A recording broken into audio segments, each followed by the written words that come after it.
Okay, तो सबसे पहले बात करते हम लोग धंधा पानी के बारे में। तो भाई डब्ल्यूएल कंपनी एक्चुअली में भाई पिछले 3 महीना में कितना पैसा कमाया उसका पूरा धंधा पानी का भाई रिपोर्ट निकलकर सामने आ चुका है। बेसिकली अगर आपको नहीं पता तो डब्ल्यूएल कंपनी या फिर टीकेओ कंपनी बेसिकली भाई शेयर मार्केट में खुद को रजिस्टर की है, तो अपना रेवेन्यू उनको हमेशा दिखाना रहता है। तो अगर हम लोग डब्ल्यूएल कंपनी का बात करें या फिर टीकेओ का बात करें तो भाई हर एक 3 महीना में अपना रेवेन्यू दिखाता है, कितना वो प्रॉफिट किए कितना वो लॉस किए, और 3 महीना को एक क्वार्टर बोलते हैं। तो अभी करंट में जो चल रहा है वो मतलब Q3 चल रहा था, Q3 का यहाँ पर रेवेन्यू रिवील हो चुका है। तो सबसे पहले अगर हम लोग ओवरऑल टीकेओ का बात करें तो टीकेओ भाई Q3 में $1.2 बिलियन कमाया है, पर ये भाई Q2 से 27% कम है, मतलब टीकेओ भाई ओवरऑल कम पैसा कमा रहा है। टीकेओ के अंदर भाई करंट में 2 कंपनी आता है, डब्ल्यूएल कंपनी और यूएफसी। पर भाई यूएफसी अभी करंट में 8% डाउन पर जा रहा है, डब्ल्यूएल कंपनी 23% अप पर जा रहा है। डब्ल्यूएल कंपनी ने Q3 में $402 मिलियन कमाया और यूएफसी कंपनी $325 मिलियन कमाया। तो भैया कुल मिलाकर बात है भाई Q3 के अंदर टीकेओ कंपनी को करंट में घाटा लगा, बाकी डब्ल्यूएल कंपनी से भाई निचोड़ कर पैसा निकाल रहा है। डब्ल्यूएल कंपनी का भाई ये प्रॉफिट 23% ज्यादा दिखा रहे हैं। ऑब्वियस बात है भाई डब्ल्यूएल कंपनी का हर चीज का टिकट इन्होंने सेल आउट कर दिया, बहुत सारा भाई इन्होंने प्रमोशन ले लिया। पर अगर हम लोग यूएफसी का बात करें तो यूएफसी करंट में थोड़ा सा घाटा में चल रहा है, बेसिकली 8% डाउन पर चल रहा है। तो अगर आपको बिजनेस का थोड़ा सा भी आइडिया होगा तो आप लोग समझ चुके होंगे। बेसिकली भाई टीकेओ वाले डब्ल्यूएल कंपनी को निचोड़ कर इनसे पैसा निकलवाने की कोशिश कर रही है। इससे क्या हो रहा है, डब्ल्यूएल कंपनी भाई बहुत सारा स्पॉन्सर ले रही है, बहुत सारा कंट्री के साथ कॉन्ट्रैक्ट साइनिंग कर रही है, बहुत सारा भाई ऑडियंस को डिसअपॉइंट कर रही है, क्योंकि टिकट का भाई करंट टाइम प्राइस जो है वो बढ़ चुका है। टिकट प्राइस डब्ल्यूएल कंपनी के अंदर ऑल टाइम सबसे हाई अभी करंट टाइम में चल रहा है। वैसे आगे डीन अम्ब्रोज के बारे में बात करें तो आप लोग जो फोटो देख रहे हो ये डीन अम्ब्रोज के दोस्त हैं, जो कि रिसेंट टाइम में डीन अम्ब्रोज के बारे में इंटरव्यू के अंदर बात की कि डीन अम्ब्रोज कितना अच्छा बंदा है। ये बताते हैं कि जब वो बीमार पड़े थे तो रात में अपनी वाइफ के साथ डीन अम्ब्रोज इनसे मिलने वगैरह गए थे अपने बच्चों के साथ। तो डीन अम्ब्रोज आज के टाइम पर रोमन रेंज या फिर सेथ रॉलिन्स से इसलिए नहीं बात करते क्योंकि ऑब्वियस बात है भाई ये किसी कंपनी के सबसे बड़े फेस है, तो बात ऐसे नहीं कर सकते। पर हाँ मतलब अपने फ्रेंड के साथ आज भी अच्छे से पेश आते हैं। बाकी आगे बात करते हैं लोग मर्सिडीज मोने मतलब सासा बैंक्स के बारे में। तो भाई सासा बैंक्स के पास शायद से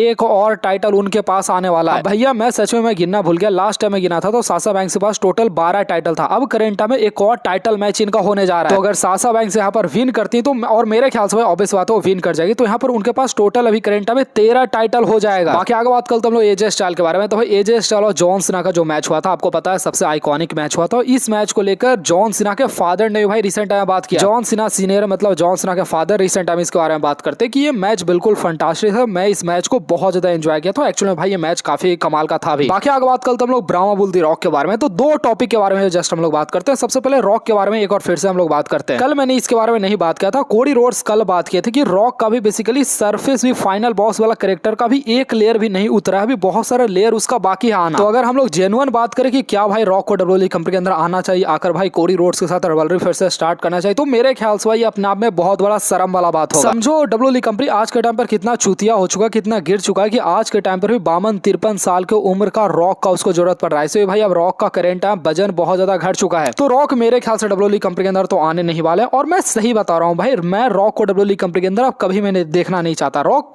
क्यों आएंगे भाई डब्ल्यूएल कंपनी के अंदर, इवन आप बिलीव नहीं करोगे, अभी जस्ट एक न्यूज चैनल ने 19 घंटा पहले इस वाले पोस्टर को डिजाइन किया जहां रॉक और रोमन रेंज दोनों एक पोस्टर के अंदर यहाँ पर लिखा जा रहा है कि ब्लड वर्सेस ब्लड मैच हो सकता है 42 के अंदर। तो मैं तो यार लिटरली रेसलमेनिया 42 के अंदर ये गवार वाला मैच नहीं देखना चाहता। एक टाइम था जब रोमन रेंज को आ रहा था तब ये मैच मैं देख सकता था। बाकी आप लोग बताइएगा क्या आप लोग एक्साइटेड हो स्टिल रोमन रेंज और रॉक का मैच देखने के लिए? मैं तो भाई बिल्कुल भी अब करंट टाइम एक्साइटेड नहीं हूँ इस मैच को देखने के लिए। वैसे आगे बात करते हैं रॉक्सन प्रेस के बारे में। तो मैं शायद से आपको सुबह बताना भूल गया था, रॉक्सन प्रेस का आज का दिन हैप्पी बर्थडे। रॉक्सन प्रेस भाई अभी करंट टाइम में सिर्फ 22-23 साल की, 23-24 साल की। और समझो भाई अभी से बर्थडे को इनको विश करते हुए लिखा जा रहा है कि मल्टी टाइम वुमेन्स चैंपियन, मतलब भाई ये वुमेन्स चैंपियन फ्यूचर के अंदर बनने ही वाली है। बाकी भाई आगे अगर हम लोग जॉन सीना के बारे में जेन्युइनली बात करें, कल मैंने नहीं बात किया था जॉन सीना के बारे में, अभी करंट टाइम में ये रूमर आ रहा है कि जॉन सीना को डब्ल्यू वाले एक बार फिर से टाइटल देना चाहती है, मतलब 18 टाइम वर्ल्ड चैंपियन जाते हैं तो उनको बनाना चाहती है। अगर हम लोग सही में बात करें थोड़ा सा इसके बारे में सोच के क्या ये पॉसिबल है डब्ल्यू कंपनी के लिए 18 time world champion John Cena को बनाने, या फिर डब्ल्यू वाले क्या इसको बनाएगी? तो देखो भाई मेरे ख्याल से न्यूज फेक है, मतलब फेक नहीं, मेरे ख्याल से मैं आपको बताता हूँ ये चीज पॉसिबल नहीं है जॉन सीना को अब current time 18 time world champion बनाना। उसके पीछे का बड़ा सिंपल रीजन, जॉन सीना अब करंट टाइम में सिर्फ 4 डेट पर आने वाला है और सिर्फ वो 2 मैच रेसल करने वाला है। तो एक मैच के अंदर टाइटल विन करना, दूसरा मैच के अंदर हारना, क्या ये सेंस बनाता है जॉन सीना के लिए? और सारे फैंस का सपना था भाई John Cena 17 time world champion बने, किसी फैंस का ये नहीं सपना था कि John Cena 18 time world champion बने। तो जॉन सीना अगर ऐसा हरकत करते हैं तो भाई ऑडियंस जॉन सीना को सेल्फिश बोलना शुरू कर देंगे। ये ट्रिपल एच पगलू भाई शायद से करवा भी सकता है भाई, इसका कोई ठीक नहीं है। पर हाँ मैं जेनुइनली ऐसा नहीं चाहता कि जॉन सीना भाई 17 टाइम वर्ल्ड चैंपियन बने। जैसा है जॉन सीना मैं खुश हूं अभी करंट टाइम 18 टाइम नहीं बनने चाहिए। बाकी आगे बात करते हम लोग टोनी खान के बारे में। तो भाई टोनी खान ने अपने कंपनी के लिए एक नया टाइटल टाइटल को इंट्रोड्यूस कर दिया, जो टाइटल किसी भी प्रमोशन के अंदर जाकर डिफेंस हो सकता है, जैसे AEW company, NJPW company, Japan wrestling, ROH के अंदर, या फिर CMLL, पता नहीं भाई कौन सा प्रमोशन कंपनी, पर यहाँ पर भी जाकर आप टाइटल को इसको डिफेंस कर सकते हो। तो देखो मेरे ख्याल से WWE कंपनी से भाई अच्छा काम अभी करेंट टाइम में AEW कंपनी कर रहा है। AEW कंपनी भाई सारे छोटे प्रमोशन के साथ ऑलरेडी कॉन्ट्रैक्ट वगैरह साइन कर लिया कि हमारे रेसलर तुम्हारे घर आएंगे, तुम्हारे रेसलर हमारे घर आएंगे। पर WWE कंपनी ने भाई आज तक किसी भी कंपनी के साथ डील वगैरह साइन नहीं किया। WWE कंपनी के NXT ब्रांड शायद से करता अभी करंट है, पर उसके अलावा कोई भी ब्रांड नहीं करता। आपको याद होगा कुछ टाइम पहले भाई NXT का वो डील वगैरह हुआ था TNA के साथ, तो जेफ हार्डी वगैरह बहुत सारे लोग WWE कंपनी के NXT ब्रांड के ऊपर देखने को मिले थे। वैसे भाई अगर आपको नहीं पता तो बहुत बड़ा सैड न्यूज है, सोनिया डेविल भाई रेसलिंग वर्ल्ड से फाइनली क्विट कर दिया। अब वो रेसलिंग को परमानेंटली छोड़ चुकी है। पता नहीं भाई इसके पीछे का क्या रीजन है। वैसे अगर आपको नहीं पता तो सोनिया डेविल भाई लड़की को ही ये प्यार करती थी, तो लड़की लड़की वाला प्यार इनके बीच में था। WWE कंपनी कुछ महीना पहले इनको कंपनी से निकाल भी दी थी। बाकी आगे बात कल हम लोग रिया रिप्ली के बारे में, तो रिसेंट टाइम में नियोमी ने भाई अपने बेबी बम के साथ सोशल मीडिया को फोटो डाला है, तो रिया रिप्ली बेसिकली उनके बेबी के लिए कांग्रेचुलेशन उनको दी है। बाकी आगे बात करते हैं डीन अम्ब्रोज के बारे में, तो भाई डीन अम्ब्रोज धीरे धीरे WWE कंपनी के सारे रिकॉर्ड को तोड़ते जा रहे हैं। रिसेंट टाइम उन्होंने रिकॉर्ड तोड़ा था, WWE कंपनी से ज्यादा AEW कंपनी के अंदर उन्होंने टाइम स्पेंड किया था, और अब करंट टाइम में एक और रिकॉर्ड तोड़ने जा रहे हैं। जो डीन अम्ब्रोज है WWE कंपनी के अंदर 122 सिंगल मैच विन किए थे, पर AEW कंपनी के अंदर ऑलरेडी 110 सिंगल मैच अभी करंट टाइम विन कर चुके हैं। तो ठीक है भाई, मैं तो यही कहूंगा कि डीन अम्ब्रोज भाई जो भी कर रहे हैं AEW कंपनी के लिए बहुत अच्छा कर रहे हैं। डीन अम्ब्रोज ऐसे रेसलर थे जिनको WWE कंपनी के अंदर उतना पहचान नहीं था, पर AEW कंपनी को भाई उतना